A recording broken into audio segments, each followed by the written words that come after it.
590 سے 656 تک پھر کسی کا ہاتھ نہیں ہے بنو عباس پر، ایسے ہی روتے دھوتے۔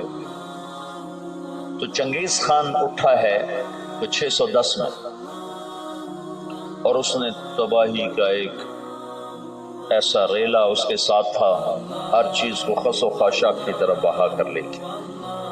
664 میں وہ مرا ہے، اس وقت اس کی عمر 73 برس تھی، 73 سال 4 مہینے۔ اس نے کوئی 25 برس حکومت کی، اور اس نے چنگیزی سلطنت کو ناقابل تسخیر بنا دیا۔ یہ دنیا کا واحد جرنیل ہے، رات بھی بتایا تھا، جس نے شخصی طور پر تنہا سب سے زیادہ فتوحات کی، اور اس کا کوئی علم عطائی تھا جنگوں کے بارے میں، ملک گیری کے بارے میں، جہاں گیری کے بارے میں، اس کا علم عجب تھا۔ اس کی برق رفتاری، اس کی ذہن کی تیزی کمال درجے کی تھی۔ قبائل کو ایسے اس نے جوڑ دیا تھا، سب ایک جھنڈے تلے مختلف قبائل جمع ہو گئے تھے، اور دنیا کی ناقابل تسخیر طاقت بنے۔ اور قراقرم صحرائے گوبی میں منگولیا کے پاس ایک بڑا شہر اس نے بنایا، دارالحکومت، جو ساری دنیا کا سب سے بڑا دارالحکومت تھا، اور ان کا بڑا نشانہ مسلمان تھے۔ کہ مسلمانوں سے زیادتی ہوئی تھی، جس کے بدلے میں چنگیز خان نے ان پر حملہ کیا۔ چنگیز خان کے مرنے پر اس کی سلطنت، اس کے 4 بیٹے تھے۔ بڑا جوجی تھا، جوجی کے بارے میں اسے شک تھا کہ یہ میرا بیٹا نہیں، کہ اس کی جب یہ چھوٹا سردار تھا تو اس نے بڑی شکستیں کھائیں، حتیٰ کہ اس کی بیوی اغوا ہو گئی۔ جب وہ واپس آئی تو حاملہ تھی، لیکن اس نے بورتائی خاتون اس کا نام تھا، اس نے ہمیشہ اس کو عزت دی، اور اس بیٹے کو اپنا ہی بیٹا سمجھا، اس کا نام جوجی۔ 3 بیٹے اس کے سامنے پیدا ہوئے، اغدائی، چغتائی اور طولوئی۔ تو اس نے اغدائی کو اپنا جانشین بنایا، اور جوجی کو روس کی سلطنت، روس کی، اور چغتائی کو اس نے منگولیا کی طرف کا اور چین کی طرف کا علاقہ دیا، اور جو طولوئی تھا اس کو یہ نیچے آذربائیجان سے نیچے ایران اور یہ شام، یہ علاقے اس نے 4 حصوں میں اس نے اپنی سلطنت کو تقسیم کیا، اور اغدائی کو سب سے بڑا سردار بنایا۔ اغدائی کے دور میں فتوحات کا رخ مسلمانوں سے ہٹ کے یورپ کی طرف چلا گیا، تو ان کا ایک سالار تھا سوبدائی بہادر سوبدائی، وہ پولینڈ تک پہنچا، پولینڈ تک، لیکن اس میں کوئی ایسی سلطنتیں تھیں نہیں، ایسی چرواہے سے بیچارے غریب لوگ، تو وہ پولینڈ تک اس نے چنگیزی سلطنت کو پھیلا دیا۔ اب یہ وہ ہاتھی ہے جس کے سامنے ساری دنیا کے بادشاہ چیونٹی اور چوہے کی طرح، انہیں میدان جنگ میں ہرانے کی کوئی شکل نہیں۔ تو اسلام کی شکل یوں تھا کہ اب بجھا، لیکن اللہ نے دین کو باقی رکھنا ہے تو انسانوں کو بھی باقی رکھنا ہے جو مسلمان کہلائیں۔ جب اغدائی مرا ہے تو اس کا بیٹا تھا قیوق، وہ حکمران بنا، وہ بہت رحم دل تھا، اس نے جنگیں روک دی اور مسلمانوں کو اپنی سلطنت میں شامل کیا، تو اس کی وجہ سے ساری تاتاری سلطنتوں میں مسلمانوں کے بارے میں نرم گوشہ پیدا ہو۔ اب نامعلوم تاریخ کے گمنام سپاہی ہیں جو اتنے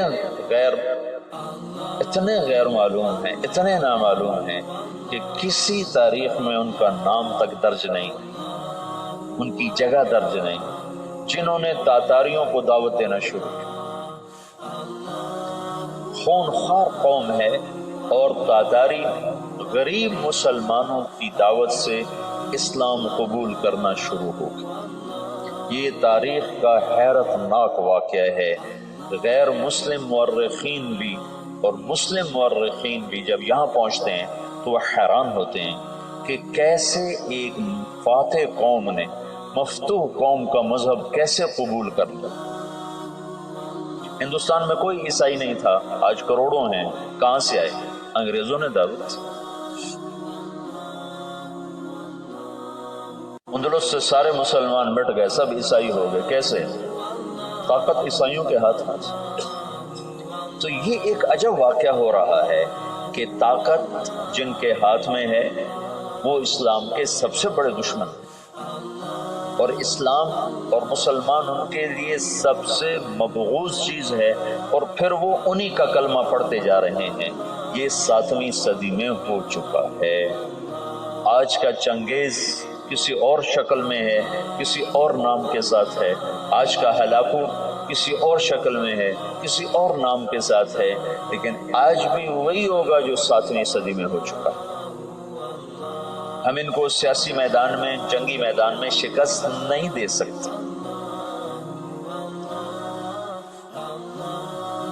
تو وہ سائنس ٹیکنالوجی میں وہاں پہنچ چکے ہیں جہاں ہم اور جنم لے کر بھی نہیں پہنچ سکتے، لیکن ایک راستہ ہمارے پاس پڑا ہے، ہم ان کو دعوت دیں۔ اس وقت فرانس میں اوسط 5 سے 6 گورے روزانہ مسلمان ہو رہے ہیں، اوسطاً 5 سے 6 گورے روزانہ مسلمان، اور فرانس یورپ میں سب سے زیادہ اسلام قبول کرنے والا ملک بن چکا ہے، اور اس کے بعد اٹلی سب سے زیادہ تیزی کے ساتھ اسلام پھیل رہا ہے، تو پوری دنیا میں امریکہ میں سب سے زیادہ اسلام پھیل رہا ہے۔ دعوت ایسی چیز ہے جو چیونٹی سے ہاتھی کو مروا دیتی۔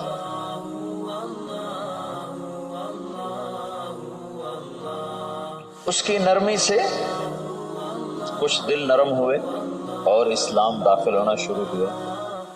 تو کویوک جب مرا ہے تو اس کا بعد طولوئی کے 4 بیٹے تھے، ایک قبلائی خان، ایک منگو خان، ایک پوکا خان اور ایک ہلاکو خان۔ تو اس وقت جوجی کا بیٹا ایباقا وہ سب سے بڑا سردار تھا تاتاریوں میں، تو انہوں نے مشورہ کیا کہ اب ہم کس کو اپنا خاقان بنائیں، تو ایباقا نے منگو خان کے بارے میں کہا کہ اس کو اپنا خاقان بناؤ۔ منگو اسلام دشمن تھا، اس کے دور میں بغداد تباہ ہوا ہے۔ جب بغداد پہ حملے کا لشکر نکلا ہے تو یہ جو مسلمان دائی تھے یہ جوجی کی نسل میں اپنا کام دکھا چکے تھے، اور جوجی کا پوتا برکا خان مسلمان ہو گیا۔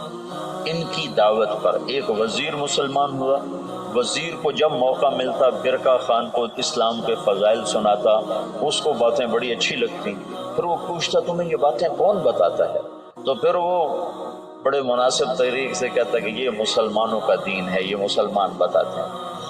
پھر اس نے کہا مجھے مسلمانوں کا کوئی وفد ملا ہو، پھر ایک وفد اس سے ملا، انہوں نے اسلام کی دعوت دی، اسلام کے بنیادی اصول بتائے، تو برکا خان مسلمان ہو۔ روس آج بھی دنیا کی سب سے بڑی سلطنت ہے، اس وقت بھی روس بہت بڑی سلطنت تھا، تو جتنا روسی مغل تھا اور چنگیزی تھا وہ برکا خان کی برکت سے سارے کا سارا مسلمان ہو گیا، کوئی تلوار نہیں۔ ہلاکو جس نے بغداد کو تہ تیغ کر کے رکھ دیا، 15 لاکھ آدمی ذبح کر دیا۔ 658 میں پھر اس نے مصر پہ چڑھے، اس دوران حلب، شام، دمشق کو اس نے اینٹ سے اینٹ بجا دیا۔ پھر 658 میں وہ دمشق مصر کی طرف حملہ آور ہوا۔ تو مصر پر اور ہندوستان پر، حالانکہ یہ دونوں ملک کے لوگ کو اتنے دلیر نہیں تھے جتنے کہ شام، عراق، یہ جو جنگجو قومیں تو یہاں تھی، عرب، اور مصر تو مخلوط قوم تھی، ہندوستان مخلوط قومیں تھیں، لیکن کوئی اللہ کی قدرت ہے، نہ ہندوستان پہ مغل حاوی ہو سکے نہ مصر پہ حاوی ہو سکے، دونوں جگہ ہندوستان والوں نے تو طاقت سے، اور اللہ کی مدد تو دونوں کے ساتھ تھی، اور مصر والوں نے سیاست سے۔ 658 میں ہلاکو خان نے مصر پہ حملے کے لیے فوج نکالی تو اس کا بھائی منگو خان مر گیا۔ منگو کے مرنے پر یہ قانون تھا کہ جو تاتاری جہاں پر ہے جب خاقان اعظم مر جائے تو سب قراقرم پہنچیں تاکہ اگلے خان کا انتخاب کیا جا سکے، اگلے خاقان کا انتخاب کیا جا سکے۔ تو وہ وہاں سے نکلا تو اس کی بیوی تھی وہ عیسائی ہو چکی تھی دوقوزہ، اور اس کا سالار تھا کتبوغا، وہ بھی عیسائی ہو چکا تھا۔ وہ مسلمانوں پر بہت ظلم اٹھاتے تھے، بہت ظلم اٹھاتے تھے، اور ان دونوں نے بڑی کوشش کی کہ ہلاکو خان عیسائی ہو جائے، لیکن وہ عیسائی نہیں ہوا۔ تو انہوں نے اس کی منت کی کہ تم واپس نہ جاؤ، مصر کو فتح کر لو وہ تو مر گیا، اب تو پہنچ بھی نہیں سکتے ہیں، تو تم بعد میں جانا، پہلے مصر فتح کرو۔ اس نے کہا نہیں، یہ چنگیز خان کا قانون ہے، میں اسے پورا کروں۔ اور اس نے ایک لشکر کا حصہ شام میں چھوڑا، فلسطین میں، اور 2 حصے لے کر وہ واپس چلا گیا قراقرم کی طرف۔ تو اس موقع سے فائدہ اٹھا کر مصر والوں نے خود حملہ کر دیا۔ تو عین جالوت پر 658 میں رمضان میں یہ جنگ لڑی گئی، اور 40 سال کے بعد مسلمانوں کو پہلی فتح نصیب ہوئی، اور اس میں قطبوغا گرفتار ہوا، تو وہاں مصر میں اس کو ٹکڑے ٹکڑے کر کے ختم کیا گیا، پر وہ ایسا کم وقت تھا کہ بوٹی بوٹی ہو گئے، پر اس نے سی نہیں کی، اف نہیں کی۔ انہوں نے کہا کیا تاتاری عورتوں نے بچے جننے بند کر دیے جو میرا کوئی بدلہ نہ لے گا؟ میرا بدلہ لینے والے ضرور آئیں گے، لیکن اللہ نے وہ موقع نہ دیا۔ برقع خان ایمان لا چکا ہے۔ جب ہلاکو چلا ہے، وہ قراقرم کے قرولتائی اس کو کہتے تھے، قرولتائی کانفرنس، اس کانفرنس کے لیے چلا ہے، تو اس وقت قبلائی تو لوئی کے 4 بیٹے تھے، تو منگو بنا تھا، تو منگو کی جگہ بوکا خان موجود تھا قراقرم میں، وہ خود ہی خاقان بن گیا۔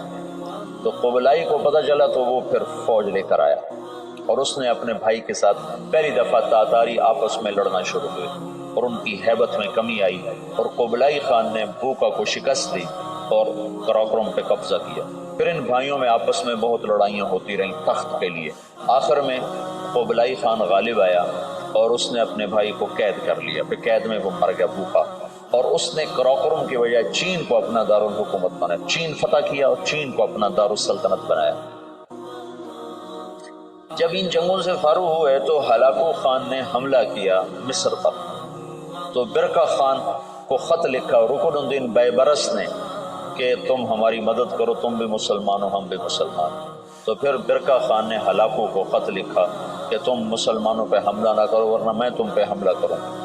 تو ہلاکو نے اسے خط لکھا کہ تم نے چنگیز کا قانون نہیں پڑھا کہ تاتاری آپس میں نہیں ٹکرایا کرتے؟ تو اس نے اس کو جواب دیا کہ وہ بھی کافر تھا، تو بھی کافر ہے، تو حملہ کرے گا میں تیرے پر حملہ کروں۔ جب وہ مصر پہ حملہ آور ہوا تو برقع خان ہلاکو پہ حملہ آور ہوا، تو اس نے ہلاکو کو شکست دی، اور مصر اس تسلط سے نکل گیا۔ پھر ان دونوں بھائیوں کی، چچا زاد بھائیوں کے آپس میں لڑائیاں ہوئیں، جس میں ہلاکو کو آخر میں شکست ہوئی، اور اس غم سے وہ بھی 42 سال کی عمر میں فالج کے مرض سے مر گیا۔ اس کا پوتا ہلاکو کا پوتا نکودار اس کا نام تھا، پہلے وہ عیسائی ہوا، اور اس نے اپنا نام نکودار رکھا۔ یہ نکودار خاقانی نام نہیں ہے، لیکن بعد میں اللہ نے اس کو اسلام کی دولت دی تو مسلمان ہو کر اس نے نام احمد خان رکھا۔ ہلاکو کی نسل میں اسلام داخل ہو، کوئی تلوار نہیں چلی۔ کون گمنام تھے جنہوں نے ان کو دعوت دی؟ تبلیغ کی طاقت بتا رہا ہوں۔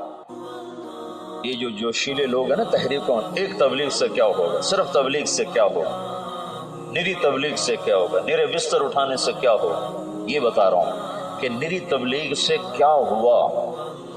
7ویں صدی کے چنگیز کلمہ پڑھ گئے، آج کے چنگیز بھی کلمہ پڑھیں گے، زندہ رہو گے تو دیکھو گے۔